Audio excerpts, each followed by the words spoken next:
Hallelujah hallelujah. योनाचे पहिले पत्र 2:9-11. योनाचे पहिले पत्र 2:9. मी प्रकाशात आहे असे म्हणून जो आपल्या बंधूचा द्वेष करीतो तो अजून अंधकारातच आहे. वाचून राहा. आपल्या बंधूवर प्रीती करणारा प्रकाशात राहतो आणि त्याच्यात काही अडखळत नसते. वचन 11. पण आपल्या बंधूचा द्वेष करणारा अंधारात आहे व अंधारात चालतो तो कधी चालला आहे हे त्याचे त्यालाच दिसते. कारण अंधारात त्याचे डोळे अंधे केलेले आहेत. Hallelujah hallelujah hallelujah. वचन संदीपा, मी प्रकाशात आहे असे म्हणून जो आपल्या बंधूचा द्वेष करतो तो अजून अंधारातच आहे. आपल्या बंधूवर प्रीती करणारा प्रकाशात राहतो आणि त्याच्या काही अडखळ नसते. पण आपल्या बंधूचा द्वेष करणारा अंधारात आहे व अंधारात चालतो. तो कुठे चाललाय हे त्याच्या त्यालाच कळत नसते. कारण अंधाराने त्याचे डोळे अंधे केले आहे. काय सांगते बायबल? म्हणजे सध्या आपल्या बंधूचा द्वेष करणारा अंधकारात आहे, त्याच्यात प्रकाश नाही. तू अंधकारात चालतो, तू काय करतो, कसं जीवन जगतो त्याचं त्यालाच कळत नाही. कारण अंधाराने त्याचे डोळे आणले गेलेले आहेत. त्यामुळे त्याला कळत नाही, त्यामुळे त्याला समजत नाही. पण आपल्या बंधूवर प्रीती करणारा प्रकाशात राहतो. त्याचं जीवन प्रकाशित असते. त्याच्याकडे देवाची वस्ती असते. बघा, आजचा दिवस जसं की एक भाऊ बहिणीचा दिवस म्हणून मानला जातो. परंतु खरोखर भावा बहिणीमध्ये आज प्रेम आहे का, प्रीती आहे का? की भावाने आपल्या बहिणीच्या पाठीशी राहावं, की एका बहिणीने आपल्या भावाच्या पाठीशी राहावं, किंवा दोघांमध्ये प्रीती असावी, एकमेकांना साथ द्यावी, एकमेकांच्या चुकांची क्षमा करावी. परंतु मात्र हा दिवस फक्त वर्षातून एकदा म्हणून मात्र साजरा करतात. परंतु बाकीचे सर्व दिवस एकमेकाविरुद्ध दुश्मनी, तक्रार, निंदा, द्वेष भावना या सर्व गोष्टी चालू असतात. एकमेकांमध्ये प्रेम मिळत नाही, तर एकमेकाविरुद्ध बोलत बसतात. बायबल काय सांगते? आपल्या बंधूचा द्वेष करणारा अंधकारात आहे. आपल्या भावाचा द्वेष करणारा, आपल्या बहिणीचा द्वेष करणारे अंधकारात आहे. ते कुठे चालतात, काय करतात त्यांचे त्यांनाच कळत नाही. कारण अंधकाराने त्यांचे डोळे आणले गेलेले आहेत. त्यामुळे त्यांना कळत नाही, त्यामुळे त्यांना समजत नाही. कारण त्यांच्या प्रीती मिळत नाही, कारण त्यांच्यामध्ये प्रेम मिळत नाही म्हणून. तर आता बायबल आपल्याला काय शिकवते? आपल्या बंधूवर प्रीती कर, आपल्या भावावर, आपल्या बहिणीवर प्रीती कर. द्वेष करू नकोस, किंवा तिरस्कार करू नको, किंवा निंदा करू नकोस. तर प्रीती कर. आणि जेव्हा गरज लागेल तेव्हा तू त्यांना सहाय्य कर, तू त्यांना मदत कर. म्हणून बायबल सांगते आपल्या बंधूंना मदत करण्यासाठी बायबल शिकवते की तुम्ही त्यांचा द्वेष आणि तिरस्कार करू नका, तर तुम्ही त्यांच्यावर प्रेम करा. आपल्या बंधूंचा आपण द्वेष करत आहोत, भावांचा, बहिणींचा, आपली प्रगती कधीच होणार नाही. ना कोणत्या कार्यात आपल्याला यश मिळेल, ना आपल्या जीवनात कधी आनंद आणि शांती असेल.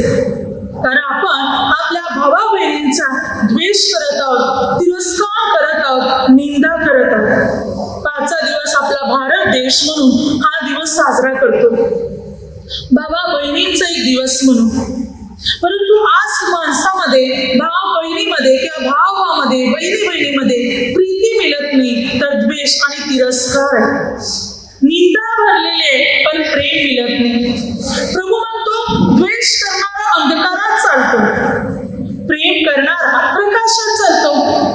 जो प्रीती करतो तो प्रकाशात आहे. देव त्याच्या बरोबर आहे. यश, उन्नती, प्रगती त्याच्या जोडीला असणार, कारण तो प्रीती करतो. पण द्वेष करणारा अंधकारात आहे. दुःख, पीडा, संकट, यातना, वेदना, निराशा सर्व त्याच्या जीवनात राहणार. त्याची प्रगती होणं कठीण बनणार, कारण त्याच्यामध्ये द्वेष आहे म्हणून, तिरस्कार आहे म्हणून, निंदा भरलेली आहे म्हणून त्याची प्रगती होऊ शकत नाही. तर बायबल आपल्याला प्रीती करायला शिकवते. तर वचन काय सांगते पहा की कशी आपण एकमेकांना प्रीती करावी. योहानाचे पहिले पत्र 3 अध्यायामध्ये 14 ते 17 आपल्या बंधूवर प्रीती करतो यावर आपल्याला कळून येते की आपण मरणातून निघून जीवनात आलो आहोत. जो प्रीती करीत नाही तो मरणात राहतो. जो कोणी आपल्या बंधूंचा द्वेष करतो तो नरहिंसक आहे आणि कोणाही नरहिंसकाच्या ठाई सार्वकालिक जीवन राहत नाही, हे तुम्हाला माहित आहे. ख्रिस्ताने आपल्याकरता स्वतःचा प्राण अर्पिला यावरून आपल्याला प्रीतीची जाणीव झाली आहे. तेव्हा आपण आपल्या बंधूकरता स्वतःचा प्राण अर्पिला पाहिजे. मग जवळ संसाराची साधने असून व आपला बंधू गरजवंत आहे हे पाहून जो स्वतःला त्याच्या कल्पाला येऊ देत नाही त्याच्याकडे देवाची प्रीती कशी राहणार.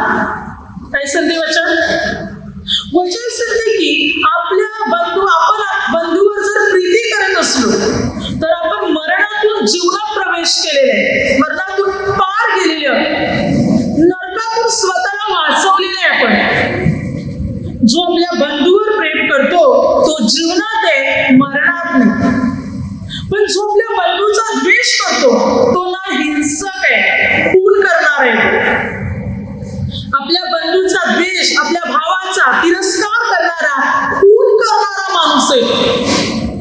जो आपल्या भावाचा द्वेष करतो, जी बहीण आपल्या भावाचा तिरस्कार करते, बायबल सांगते ती नरहिंसक आहे. किंवा जो भाऊ आपल्या भावाचा द्वेष करत आहे तो नरहिंसक, खून करणारा माणूस आहे, वध करणारा मनुष्य येतो, हत्या करणारा मनुष्य येतो.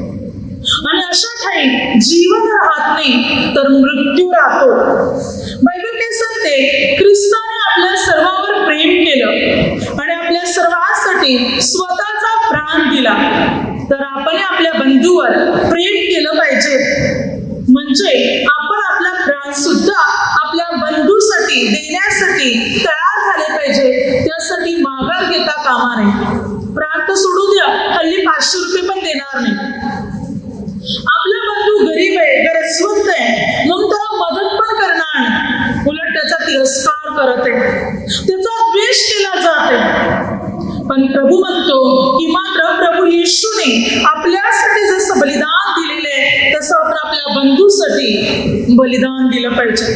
म्हणजे भावावर बहिणीवर प्रीती करण्यासाठी बायबल शिकवते. पण आज एकमेकांमध्ये द्वेष आणि तिरस्कार भरलेले आहे. वर्षातून एक दिवस साजरा करून बहिणीला काहीतरी एखादी वस्तू भेट देऊन ते प्रेम आहे असं नव्हे. बाकीचे सर्व दिवस द्वेष, भांडणे, तंटा हे सर्व चालू. तर बायबलच्या नियमाप्रमाणे नेहमी तुम्ही आपल्या बंधू बरोबर, भगिनी बरोबर नेहमी उभे राहा. त्यांना आधार आणि त्यांना साथ द्या. हर एक प्रकारच्या संकटात किंवा सर्व प्रकारच्या समस्यामध्ये तुम्ही त्यांना मात्र मदत करा. म्हणजे परमेश्वराचा अनुग्रह, प्रभूचा आशीर्वाद आपल्या जीवनामध्ये असणार आणि प्रभूच्या अनुग्रहाने आणि प्रभूच्या सामर्थ्याने आपण भरले जाणार. जो आपल्यामध्ये एकमेकाविषयी प्रीती असणार तेव्हा. परंतु जर आपल्यामध्ये द्वेष भरलेले, तिरस्कार भरलेले तर परमेश्वराचा अनुग्रह आपल्या जीवनात कधीच येऊ शकत नाही. प्रभूचा आशीर्वाद कधी आपल्या जीवनामध्ये उतरणार नाही. म्हणून वचन सांगते तुम्ही एकमेकाचा द्वेष किंवा तिरस्कार करू नका, तर प्रीती करा, प्रेम करा एकमेकावर. पुढे वचन काय शिकवते पहा. वचन सांगते रिबका आणि मात्र लाबान. रिबका आणि लाबान जेव्हा आता रिबका लग्न म्हणजे लग्नासाठी इसाकाकडे आता इसाकाच्या घरी जात होती तेव्हा मात्र वचन सांगते उत्पत्ती 24:60 तेव्हा त्या ठिकाणी हा लाबान आपल्या बहिणीला आशीर्वाद देते. तो काय म्हणतो, त्याने रिबेकेला आशीर्वाद देऊन म्हटले, ताई ग, तू शास्त्रवादीची लक्षवादीची जननी हो व तुझी संतती आपल्या वैराच्या नगराची सत्ता पाहू.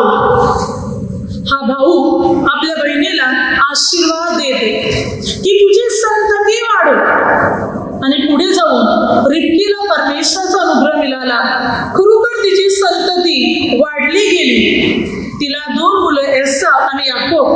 ज्या याकोबाला देवाने निवडलं आणि अगणित संतती तयार झाली. तिच्या भावाने पण तिला तोच आशीर्वाद दिला होता जो परमेश्वराने तिला दिला, जो देवापासून तिला मिळाला. तिच्या भावाने जो आशीर्वाद दिला तोच आशीर्वाद देवापासून तिला मिळाला. हालेलुया.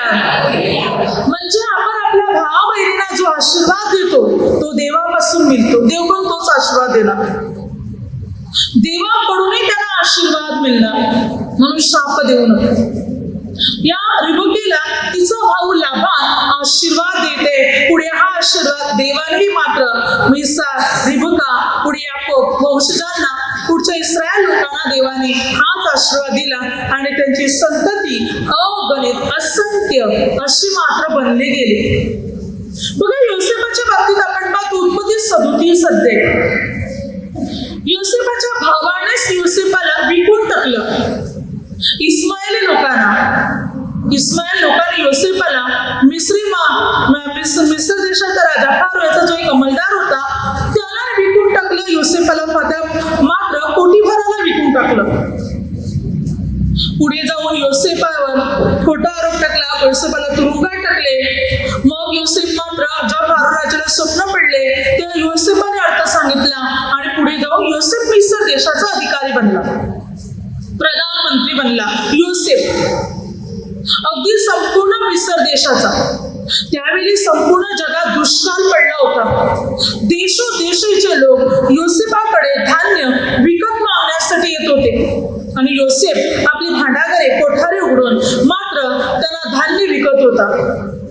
अशा वेळी योसेफाचे भाऊ योसेफाकडे धान्य मागायला आले. उत्पत्ती 42 अध्यायामध्ये ते सत्य वचन.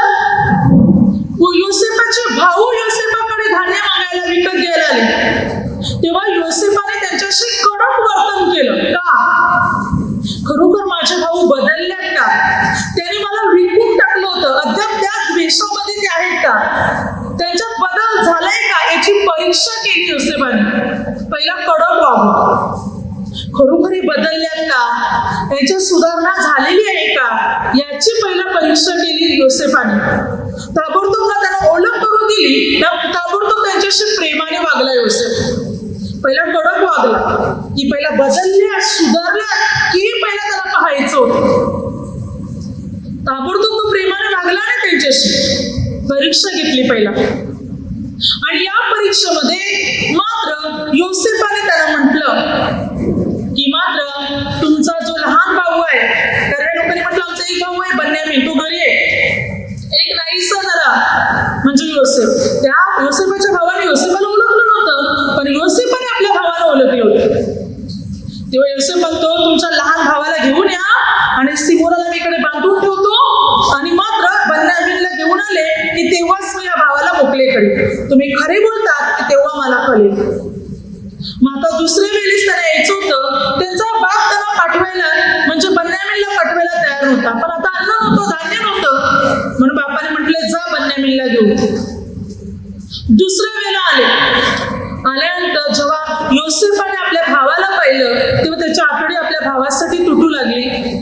तो लांब जाऊन रडू लागला. पुन्हा येऊन आपल्या दहीवर आवरून आपल्या भावांबरोबर जेवायला बसला आणि मग तो जोरजोरात रडू लागला आणि मात्र सर्व मिस्री लोकांना त्याने घालून दिलं आणि मग त्याने आपल्या भावांना ओळख पटवून दिली की मी तुमचा भाऊ योसेफ आहे, ज्याला तुम्ही विकले होते तो मीच आहे. पण आता याबद्दल वाईट वाटून घेऊ नका. ही परमेश्वराची योजना होती, कारण त्याद्वारे तुम्हा सर्वांचे प्राण वाचावे म्हणून.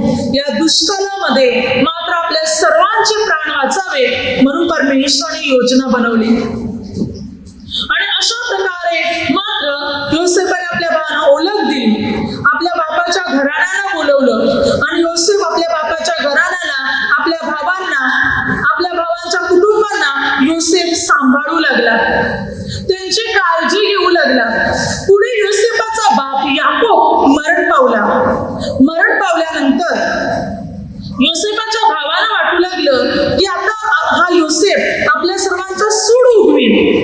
कारण आपण त्याच्याशी वाईट वागले होते, आपण त्याला विकून टाकले होते. आता आपला बाप मेलेला आहे, तर याचा बदला नक्की योसेफ घेईल. म्हणून योसेफाच्या भावाने योसेफाला अगोदर सांगून पाठवलं आणि नंतर ते स्वतः योसेफाच्या पाया पडून म्हणाले, आम्ही आपले दास आहोत, आम्हाला वागवून घ्या. तेव्हा योसेफाला ही गोष्ट वाईट वाटली. उत्पत्ती 50 अध्यायामध्ये बायबल काय सांगते पहा, 15 ते 21 वचनापर्यंत. जेव्हा ते योसेफाच्या पाया पडू लागले, ते योसेफाने म्हटले, असं करू नका, तुम्ही माझ्या जवळ राहा, मी तुमचा सांभाळ करेन. तुम्ही माझे वाईट केले याबद्दल वाईट वाटून घेऊ नका. ही परमेश्वराचीच योजना होती. मी तुम्हालाही सांभाळेन, तुमच्या कुटुंबाला पण मी सांभाळेन, चिंता करू नका. आणि अशा प्रकारे योसेफाने आपल्या भावांना सांभाळलं, आपल्या भावांची काळजी घेतली. पहा बायबलमध्ये योसेफ जो आपल्या भावांना सांभाळत होता, ज्या योसेफावर अन्याय झाला, त्या योसेफाने आपल्या भावांना क्षमाही केली, आपल्या भावांना पण त्याने सांभाळलं. म्हणून जास्त आशीर्वाद योसेफाच्या मस्तकावर आल्या. योसेफाच्या कोणत्याही भावाला तेवढे आशीर्वाद मिळाले नाही जेवढे योसेफाला मिळाले. त्याच्या बापाकडून पण त्याला आशीर्वाद जास्त मिळाले, कारण योसेफ तेवढा समजदार होता. मग त्याच्या बापाने पण आकाशापासून, पृथ्वीपासून किंवा मात्र झाडापानापासून, डोंगरापासून, हर एक वस्तूपासून जे जिनस, जे काही पदार्थ होते, सर्व आशीर्वाद योसेफाला देऊन टाकले. त्याच्या स्वतःच्या बापाने सुद्धा, कारण तो समजदार होता, त्याची वागणूक चांगली होती. एवढेच नाही, पुढे जाऊन मोशेच्या द्वारे सुद्धा योसेफ वंशजांना आशीर्वाद मिळाला. सर्व आशीर्वाद योसेफाच्या मस्तकावर आले. म्हणजे जो भाऊ प्रेम करतो, जी बहीण प्रेम करते, क्षमा करते, देव त्यांना जास्त आशीर्वाद देतो. जे प्रीती करतात त्यांना देवाचा जास्त आशीर्वाद मिळतो. देव त्यांची अधिक भरभराट करतो, अधिक प्रगती करतो. जर आपण प्रगटीकरण पुस्तक वाचलं तर त्या प्रगटीकरण पुस्तकामध्ये 1,44,000 लोकांवर शिक्का मारण्यात आलेले, जे प्रभूचे दास आहेत. 1,44,000 जे प्रभूचे दास आहेत. तर आता हे जे याकोबाचे वंशज आहे, म्हणजे याकोबाची पिढी आहे, मुलं, याकोबाच्या मुलापासून असलेली पिढी, त्यांच्यातले ही मात्र संतती आहे, जे प्रभूचे दास आहे. तर आता तुम्हाला आपल्याला त्याच्यामध्ये बघायचं की योसेफाच्या बाबतीत बघा, योसेफाच्या 2 गोष्टी आल्या. म्हणजे एक योसेफाचं पण नाव आले आणि मात्र हालेलुया मनस्सेचं पण नाव आले. त्या योसेफाला मात्र 2 गोष्टी मिळालेल्या तिथे. योसेफाचे 2 नावं जोडलेले आहेत. म्हणजे योसेफापासून 2 वंश जोडलेले आहेत. दानाचं नाव तिकडे आलं नाही, याकोबाच्या मुलगा दान याचं नाव तिथे आलेलं नाही, पण योसेफाचं नाव तर आले, पण योसेफाच्या मुलाला पण त्याच्यात घेतले, मनस्से. योसेफाचं कुल म्हणजे एफ्राईमचं कुल. परंतु मनस्से योसेफापासून 2 कुलं तिथे जोडल्या. जिकडे प्रत्येक याकोबाच्या प्रत्येक मुलापासून एकच वंश जोडलेले आहे, पण योसेफाला 2 वंश मिळाल्या. म्हणजे योसेफाच्या वंशातून दुप्पट लोक, म्हणजे 24,000 लोक प्रभूचे दास बनले. बाकीच्या सर्व वंशजातून 12,000. फक्त योसेफाच्याच वंशातून 24,000 प्रभूचे दास बनले, कारण योसेफाला तेवढा आशीर्वाद मिळाला होता. हालेलुया. कारण तो आपल्या बंधूचा सांभाळ करत होता, प्रेम करत होता. आणि बायबल हे शिकवते, तुमच्यातले लोक जास्त स्वर्गात जावे, तुमच्या पिढीतले लोक जास्त स्वर्गात जावे, तुम्हाला जास्त आशीर्वाद पाहिजे, तर आपल्या बंधू भगिनीवर प्रीती करा, द्वेष करू नका, तर प्रीती करा. म्हणजे परमेश्वराचा अधिक अनुग्रह, अधिक आशीर्वाद आपल्याला लाभणार. परमेश्वराच्या अधिक अनुग्रहाने आणि अधिक आशीर्वादाने मात्र आपण भरले जाणार आणि आपल्या जीवनातल्या सर्व समस्या पूर्णरित्या दूर होणार. पुढे म्हणजे योनाचे पहिले पत्र 5 अध्याय 16 वचन आणि 17.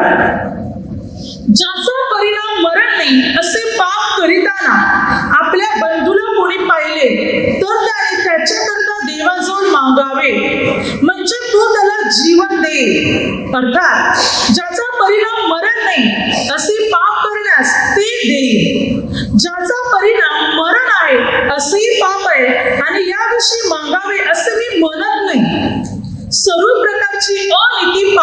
असेल तरी पण ज्याचा परिणाम मरण आहे असंही पाप आहे. आता याचा अर्थ काय? सर्व प्रकारची अनिती पापच आहे, पण इथे योहान काय म्हणतो? असंही पाप आहे ज्याचा परिणाम मरण नाही. तुमचा बंधू अशी चूक करत आहे ज्याचा परिणाम मरण नाही, म्हणजे छोटा मोठा चूक करत आहे, तर ताबडतोब तुम्ही त्याच्यासाठी प्रार्थना करा की तो आणखी बिघडू नये म्हणून. ताबडतोब देवाकडे मागा आपल्या बंधूसाठी, देवाकडे मागणी करा. तुमचा बंधू काही चुकीचं करत आहे, काही वाईट करत आहे किंवा मात्र दुरावत चालले, ताबडतोब देवाकडे मागा. बायबल सांगते ज्याचा परिणाम मरण आहे असेही पाप आहे. देवाकडे मागा ज्याचा परिणाम मरण आहे अशासाठी मागावं असं इव्हन तुम्ही म्हणत नाही. तर तुम्हाला वाटते तुमचा भाऊ चुकत आहे, तो देवाकडे वळावा, तर मागा त्याच्यासाठी, प्रार्थना करा त्याच्यासाठी. तो वळेल, तो नक्की वळेल. भावा बहिणीच्या प्रार्थनेने भाऊ परमेश्वराकडे वळेल, तो देवाकडे वळेल. ज्या देवाकडे ते लोक प्रार्थना करतील तेव्हा परमेश्वर त्याला आणेल. हालेलुया. बरोबर सांगते त्याने देवाजवळ मागावे, आपल्या बंधूकरता प्रार्थना करा, म्हणजे देव आपली प्रार्थना ऐकेल, आपल्या बंधूमध्ये सुधारणा घडवेल, त्याला परमेश्वर आपल्या जवळ आणेल. आपण त्याच्यासाठी मागणी करणार, प्रार्थना करणार, तेव्हा परमेश्वर त्याच्या जीवनात बदल घडेल. नेहमी द्वेष करत राहिल्याने, त्याच्या चुका काढत राहिल्याने तो बदलणार नाही. प्रार्थना करा, देव त्याला बदलवेल. पण आपल्यामध्ये एक सवय खराब, नेहमी निंदा करणे, दोष काढणे, चुका काढणे, एकमेकाची चुगली करणे, याच्याविषयी त्याला, त्याच्याविषयी याला, एकमेकाचे कान भरत राहणे. प्रगती तर काही होत नाही, बरबादी जास्त होते. म्हणून वचन सांगते की मात्र क्षमा करा, निंदा सोडून द्या. आपल्या बंधूची निंदा करण्याचं सोडून द्या, तर उलट त्याच्यावर प्रीती करायला सुरुवात करा, त्याच्यासाठी प्रार्थना करायला सुरुवात करा. परमेश्वर आपल्याला अनुग्रह देईल, प्रभू आपल्याला आशीर्वादित करेल, प्रभू आपली बंधने तोडेल. पुढे वचन काय सांगते पहा, याकोबाच्या पत्रामध्ये 2:15-17 वचनात, भाऊ किंवा बहीण उघडी आहे, त्यांना रोजच्या अन्नाची वाहन आहे, आणि तुम्हामध्ये कोणी त्याला म्हणतो सुखाने जाऊ बघ्या, आपण त्याच्या शरीराला पाहिजे ते त्याला तुम्ही देत नाही, तर त्यापासून काय लाभ? याप्रमाणे विश्वासाबरोबर जर क्रिया नाही तर तो जात्या निर्जीव आहे. काय सांगते बायबल?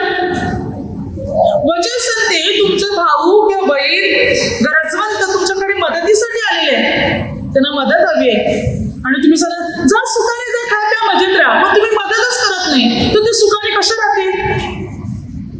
तुझ्याकडे जर साधने आहे संसाराची, म्हणजे तू त्याला मदत करू शकतोस, आणि तरी तू करत नाहीस, तर बायबल सांगते तुझा विश्वास निर्जीव आहे, तुझ्या विश्वासाला काही अर्थ नाही. तू भावाला मदत करू शकतोस ना, मग कर.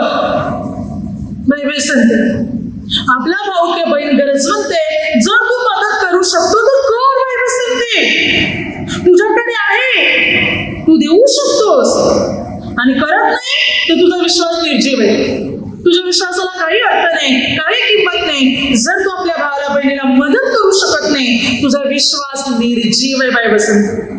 Hallelujah, hallelujah.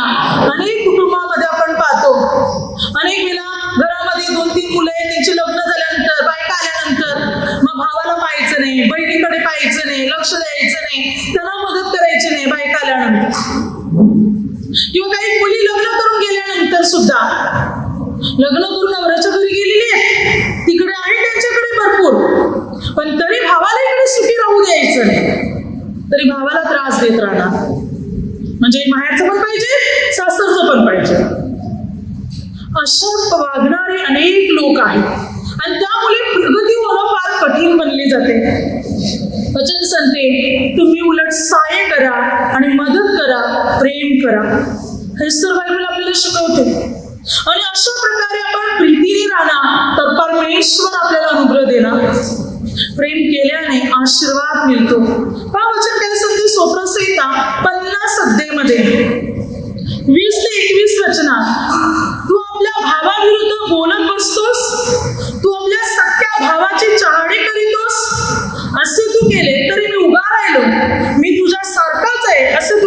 पाहिले, तथापि मी तुझा निश्चय करीन, मी तुझी कृत्य तुझ्या पुढे मांडीन. काय म्हणतो प्रभू? तू आपल्या भावाविरुद्ध बोलत बसतो, आपल्या सख्या भावाची निंदा करीतोस. तुला वाटलं मी पण तुझ्यासारखाच आहे, पण नाही. मी तुझा निश्चय करीन, मी तुझ्या विरोधात उभा राहील, प्रभू म्हणतो, आणि मात्र तुझी कृत्य, तुझ्या चुका तुझ्या पुढे मांडेल. कारण तू आपल्या भावाची निंदा करत बसतोस किंवा बसतेस, तू आपल्या बहिणीची निंदा करीत बसतेस. तुझी कृत्य मी तुझ्या पुढे मांडेन, प्रभू म्हणतो.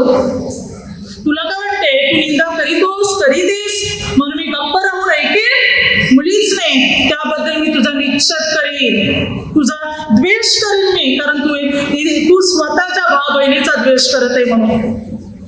म्हणजे इकडे बायबल शिकवते, तुम्ही आपल्या बंधूवर भगिनीवर प्रीती करा, द्वेष किंवा तिरस्कार करू नका.